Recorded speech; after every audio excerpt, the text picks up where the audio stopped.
Good morning once again. It's moments like this where I ask myself, who am I to be standing here? It's very humbling, but I appreciate the privilege and the blessing to be with you. I love that of hearing about the outreach to those 1,000 children, those families who've come through here who might not set foot in the church ordinarily, and that's often what we think of as part of our mission at Lifehouse. We want to arrest the attention of those who might not consider setting foot in the church, but we can say things perhaps in our musicals and our presentations that maybe a pastor would be uncomfortable saying because it comes through the characters. And I'll talk about that in a moment when we think about stories, because we want to talk about the author of all creativity. Over the past 25 years, we've calculated that and can document that 40 couples have met and married at Lifehouse, having met there, and we think of their children as Lifehouse Productions.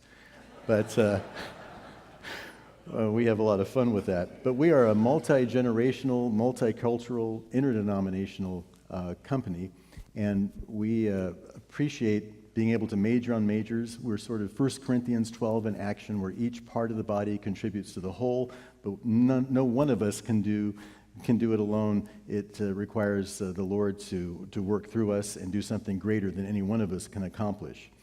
And so we are centered around the idea that we serve the author of creativity. Genesis 1:1 tells us right off the bat that in the beginning, God created. And so he reveals himself in his word generally through stories, and it seems that we are wired to receive stories and to tell them. One of my favorite musicals, perhaps one of the more influential of all time, is The Sound of Music. And the celebrated actor Christopher Plummer, perhaps best known as Captain Von Trapp in The Sound of Music, reportedly had decided during filming that accepting the role was a huge mistake. His contract locked him into the part, and he had no choice but to continue in it. Now, everything the role required, however, struck him as too sugary and, quote, too sappy. And the actor concluded he had committed career suicide and resigned himself to becoming a cinematic laughingstock. As filming went on, he grumpily referred to the project as The Sound of Mucus. Just before shooting concluded, however, he was shown some of the footage that had been assembled, and he said tears came to my eyes, and I suddenly realized what a glorious film it was going to be. And that, as we all know, has been the consensus for many decades. When I had the privilege of producing the stage version at Redlands Bowl, and we were securing the rights, the Rodgers and Hammerstein Company informed me that more than 1,000 theater companies produce The Sound of Music every year. So Plummer is not alone in feeling squeamish about that which may seem sugary, and we can kind of knock things like that as sort of corny. So-called critics and art scholars usually knocked Walt Disney in his own lifetime, and as he put it, no one loved him but the public. Sometimes only time can tell the full impact that a story will have. And in our present day, the most pervasive way stories are communicated is not necessarily through the stage or the silver screen, but the television or our smart devices. Now, I came across a startling statistic. According to the Bureau of Labor Statistics, on average, Americans last year watched almost 3 hours, 2.77 hours of television a day. Now, if you do some math, that's 21 hours a week, 90 hours a month, and 1,083 hours a year.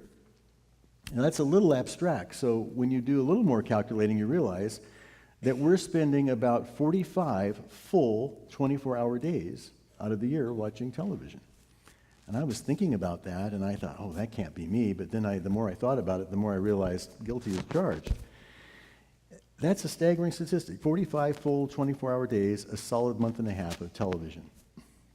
Now, since no one is forcing us to spend this much time in front of the television, that's quite the influence that we are welcoming the media to have upon us. And this becomes even more thought-provoking when you think about, as John Maxwell says, that leadership is influence. Wise parents are careful with whom they allow their children to spend time with, because inevitably these peers will influence them. And so it'd be equally prudent, it seems, that we're aware which stories lead not only our children and grandchildren, but us as well. Where do those stories lead us? And grandchildren are on my mind because I'm about to become a grandfather for the first time. Tammy and I are excited about being grandparents, and in fact, labor began, I'm told, last night.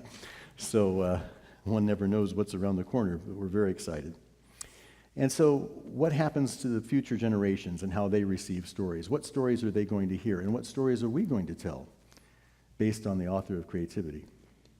I don't have to tell you that stories are powerful little things, and they function very differently from facts. In fact, cognitive psychologist Jerome Bruner, in a well-known study, suggested that we're 22 times more likely to remember a fact if it is presented within a story. The story actually makes us far more receptive to the fact because stories draw us in through intrigue and joy and humor and delight. But what a story doesn't do when coupled with a fact is help us know if the fact is indeed a fact. In other words, a story can become a very effective way of reinforcing a falsehood, masquerading as a fact. And we all know we're in the political silly season, and we see the ads on that venerable television. And there are stories woven and stories told, and it's up to us to discern what the facts really are. And that can be the sinister part of a story. It can be used for good or evil, right? This reminds me of renowned storyteller C.S. Lewis, a great Christian apologist, author of the Chronicles of Narnia, who wrote that, quote, stories allow us to sneak a message past watchful dragons. Stories allow us to sneak a message past watchful dragons. Stories have the ability to woo a dragon to sleep or lower our defenses without even knowing it, allowing that message to just walk right in. Today, 80 million people will be in church. And this weekend, 120 million people will be going to the movies. Now, when we go to the movies or we rent a Netflix or whatever we might be doing, we're going to be paying $12, $15 to allow someone else to sort of pump their worldview into our minds and our experience of life and living. And at Lifehouse, we know the power of storytelling. For 25 years, I've watched stories make a dramatic difference in people's lives, pun intended. And for 25 years, I've been praying that our stories would point people to the author of creativity. And this is where I believe we have a lot in common, a lot of synergy, which I love. Now, we were organized around a theme verse, 1 John 1:1. That which was from the beginning, which we have heard, which we have seen with our eyes, which we looked upon and have touched with our hands, this we proclaim concerning the word of life. So the disciples were with Jesus. They could touch him. They could sense his presence. They followed him, and they heard him tell stories, parables, to illustrate truth and to bring life to the world. This passage underscores our mission in that we are joining the disciples in telling good news about Jesus, the author of creativity, who walked and lived on this very planet. And at Lifehouse, we see it as a great honor to follow our Savior's method of teaching through parables, which illustrate the way, the truth, and the life. But believe it or not, of course, Lifehouse is not the only one telling stories from a stage. In Hollywood and on Broadway, writers and directors and composers are weaving stories that carry great weight, great messages. In a fascinating 1973 interview, legendary film director Alfred Hitchcock stated, "Any art form is there for the artist to interpret in the manner he wishes, for the purpose he wishes." And when we think of Hitchcock and his body of work, which includes films such as Psycho and The Birds, we associate it with words such as fear or terror or suspense and the like. He admitted that one of his main purposes was to entertain, but more importantly, he explained that he used his work to arouse anxiety in others because he too was anxious. He had a harrowing experience as a child with an unexpected encounter with a policeman, and he found the world cold, disquieting, and void of comfort and ultimate assurance. Now, perhaps we might say that Hitchcock wanted to pull his audience into his funk, into his misery-loving company, perhaps. Or maybe he just wanted to share his perspective on the world. And so, if the world is bleak, he's calling it as it is. And this strategy has resulted in great profits because, let's face it, Hitchcock was awfully good at what he did. And since Lifehouse is a musical theater, I can't help but think of the celebrated composer and lyricist Stephen Sondheim, a brilliant genius, and the man behind well-known musicals such as the award-winning Sweeney Todd. Now, I've not met Sondheim, but I don't need to have met him to know that he has a distinct purpose behind how he uses his pen, his paper, and his piano, a purpose that has been effective and most profitable. But I've seen Sweeney Todd, and I've learned from it, and it has some amazing kernels of truth, very thought-provoking. But it's hard to leave the theater feeling that God is in his heaven, as you've just spent the last couple of hours watching a serial killer masquerading as a barber, taking the lives of his customers, which is not very good service. In this and other of his productions performed in high schools around the United States, his themes easily lead one to question bedrock concepts such as the existence of God or whether life can have any meaning and the ability to know right and wrong. And Sondheim wants you to wonder and embrace doubt on these matters, just as he does, as he's been quoted many times as saying. Now, my point in bringing up these men is not to lead a boycott against their works or tell you not to see what they've done. God has given these men brilliant gifts. But I want to point out that they're using their gifts to share their view on the world. And art, especially stories, carry messages. It was Francis Schaeffer who said that all art has a message. Picasso said that all art is a lie, which helps us realize the truth.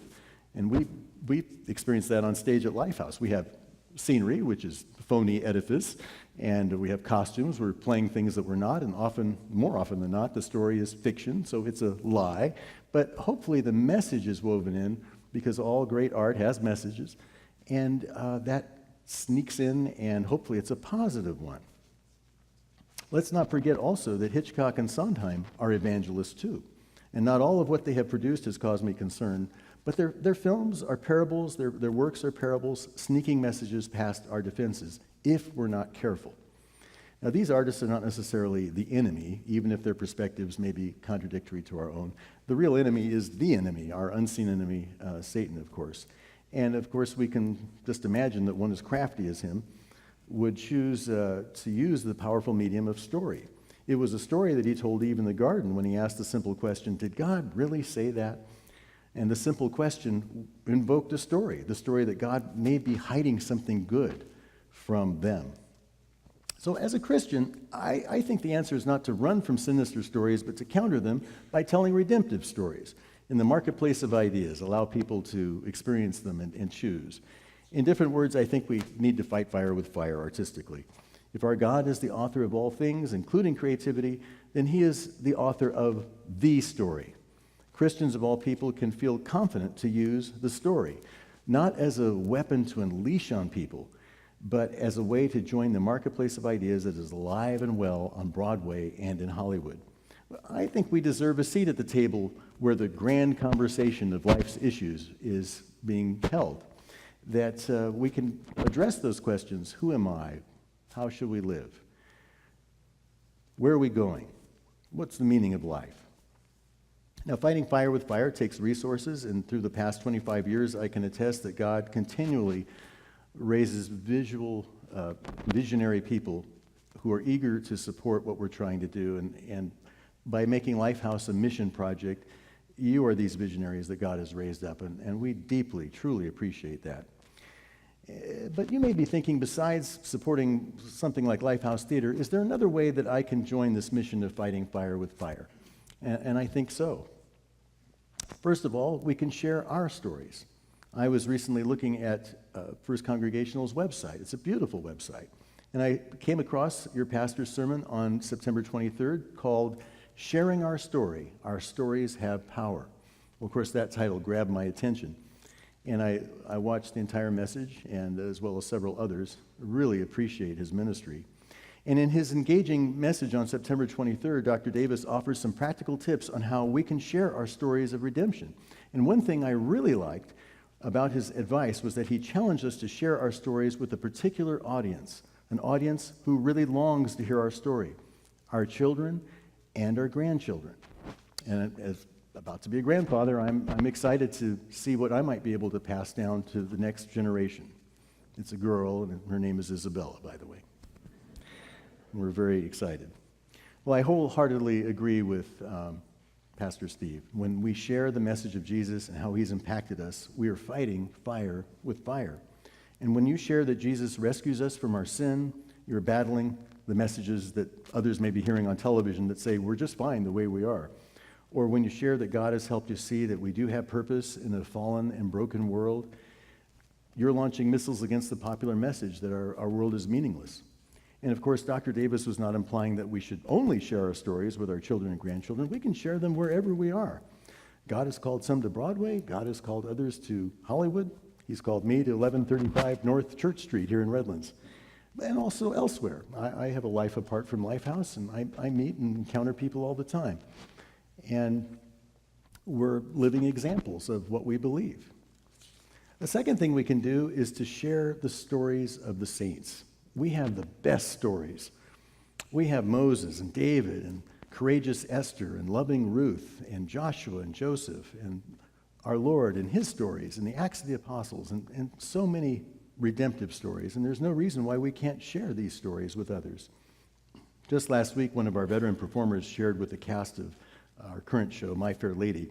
And by the way, we try to pray and share each other's prayer concerns and burdens before every rehearsal and before every performance. This is how we draw close together so that we can serve our audiences. We try not to be about glitz and glamour. We want to give back. We want to serve our audiences.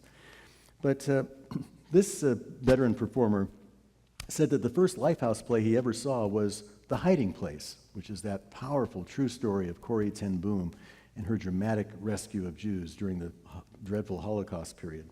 And the story so impacted him that he thought about it all the way home, and he decided he wanted to get involved in the theater. And so he began auditioning, and eventually he joined our family of Lifehouse storytellers on stage.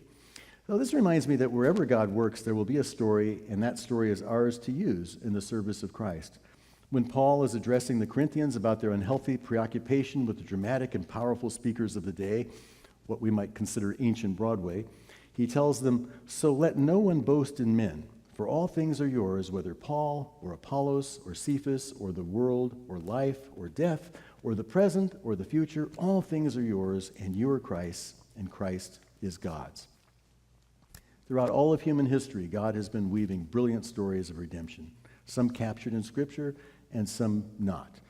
But friends, they are our stories, and there are ways that we can use them to make others know of the goodness and the beauty of the author of creativity.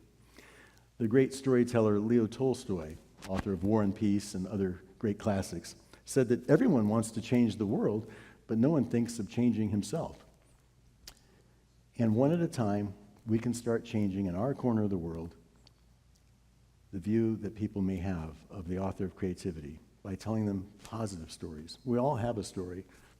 I'm so blessed by my wife Tammy and proud of her. She has an amazing story, and she'd be terribly embarrassed if she were here, but I'm going to share a little bit.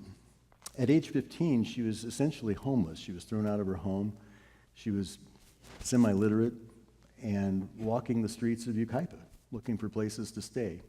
She, at one point, even sort of spent some nights at the patio of a church in Yucaipa. And now she is, if we fast forward a number of years, she's a PhD in psychology. It's amazing how far she's come. And of course, she does analyze me, and we've discovered there's no cure or hope. But she has a thriving practice. She's a professor at Cal Baptist. And I'm just amazed by her story. We also share a story of having lost a daughter 8 years ago. And that is a powerful, difficult story that others, unfortunately, go through.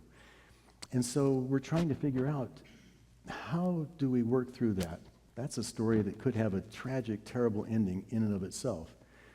But if we look at Genesis 50, Joseph tells his brothers, "You meant the things that you've done for evil, but God meant it for good."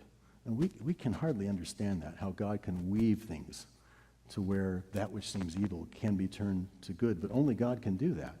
And so in our small way, in Tammy's small way, she's trying to redeem what seems this tragic situation by letting everyone know of the story and how God was faithful and redeemed her, redeemed the seeming tragedy. And what we're trying to do is turn the story around and help others. And I'm going to give up the battle here. I was so close. And so we are trying to turn that around and redeem the story as only God can use it by helping others who've gone through the same thing. And my story isn't that dramatic, and maybe yours isn't either, but we have a positive story of how God has redeemed us and has changed us. So let's join Pastor Steve's advice in illuminating the author of creativity.